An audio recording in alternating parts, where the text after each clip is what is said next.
waa idin salaana mar kale qodobkan waa qodobkeennii labaad maanta ay bishu tahay Febraayo 1 2022 qodobkan aan diiradda ku saari doono ra'iisul wasaare Baahane ninka loo yaqaan Roble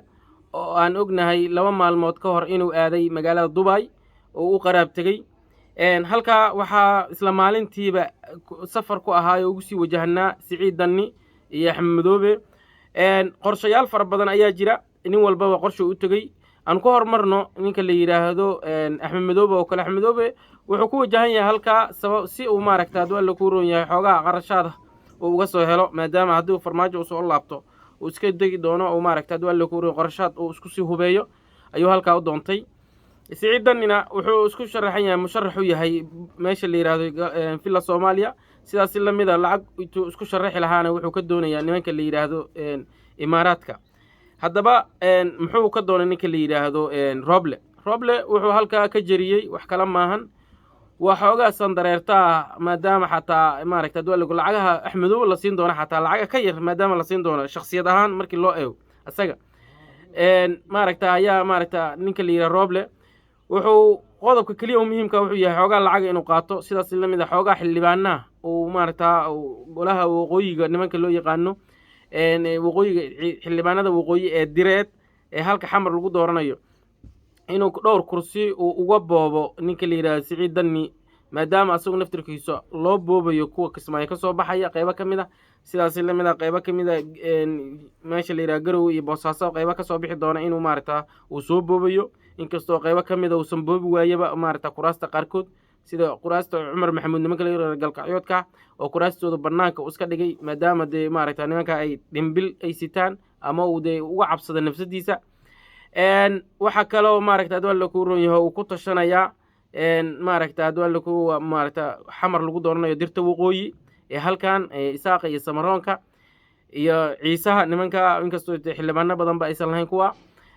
kuwa ayuu leeyahay farmaajo ama maaragtay maadaama farmaajo isku dhirinay xildhibaanada 57 markii isku wada geeyo ama wax ka heshaa ayuu maaragtay Siciid Danni wuxuu leeyahay ama maaragtay Roble Baahane uu ku gacanto gaaleeya oo xoogaa wax ka heshaa inkastoo lahubaba oo cid walba oo Soomaaliyeed ay maanta qirayso haddii farmaajo iyo ninka la yiraahdo Danni ay tartamaan ama tartanka Danni soo galaba in farmaajo mar labaad teeram kale uu qaadan karo maaragtay hadda 5 sano laga qiiniyo 4 sano kale uu ku darsan karo ama 5 sano kale halkaana uu sabab u noqon karo in farmaajo dalka uu sii hogaamiyo 10 sano maaragtay qorshayaashaas kala duwan ayaa halka loo jiraa ninka la yiraahdo shalay ayuu xaqaabilay ninka la yiraahdo ra'iisul wasaaraha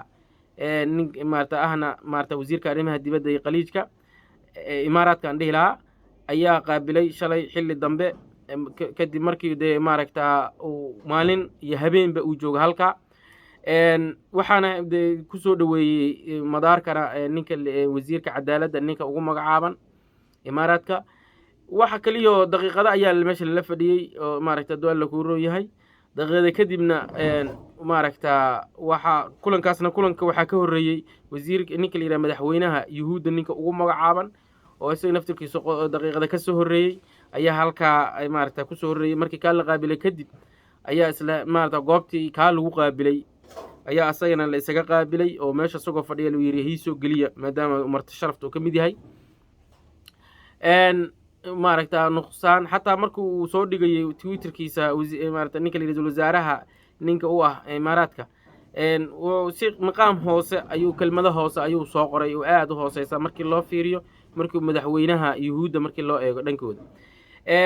dabcan markii Yuhuudda madaxweynaha loo fiiriyo Yuhuudahan markii dhanka laga fiiriyo wax badan halka kama joogo oo qiimaha oo siyaasadda Yuhuudda waxba kama gooyo madaxweynaha waa madaxweyne sharafeed halka ra'iisul wasaaruhu de ninkii dhamaayday dalka qayb kamid wax kamid hogaaminaya uu yahay sidaas la mid ah waxa ceeb ugu filan hadii maalintii Jimcadeed halkan ku soo dhaweynayay de baastada ku hortagay uu lahaa waxa idin furay hadduu la ku roon lacagtii 9 milyan iyo 600 kun ahayd sida sharci darrada dalka loogu qabtay garoonka aadan cadde hadduusan u wadin oo u geynin sabab uu aadaahiday maaragtaa waa fadeexad iyo ceeb inkastoo xataa in badan isku dayay safarkan xilli hore inuu baxay ahayd ayaa haddana wuxuu in badan isku dayay safarka wuxuu u dibdhigay wax kala ma ahayn in lacagta qaado waana u suurtagali weysay warqadna waa laga daba tuuray maxkamadeed cid walba og tahay maxkamadana de niman abgaala ayaa gobolka Banaadir haysta sida ayuu farmaajo madaxa isugu geliyay habar gidiri abgaal isagoo maarata dantiisa wata ninna dantiisa looma sheego oo waa ku saxan yahay marka maqaamkaas hoose maaragta dadnimo xumadaas isagoon lacag u wadin raaligelin dee maaragta qalad ah nagu ah waxyaalahaasoo dhan oo la isku daray ayuu ninka huwan yahay waxa raacay markii laga reebay wasiirka amniga 30 milyan haysta oo $2 milyan hore uga deynsaday ayaa maaragta la socda inta kale waa qaraabadiisii dabcan markii uu galayana macallin 30 milyan haysta banaanka ku hari doona markii qolka shirka qaaska loogu sheegi doono in ciidan uu doorto lacagtan yarna uu qaato sandareetada kadibna uu ka shaqeeyo dibindabyada maaragta dawladnimada Soomaaliyeed akhyaaray halka ayaan maaragta qodobkeeni maaragta ra'iisul wasaare baahane uu safarkiisii aan ku soo koobaynaa fadlan sii shargareey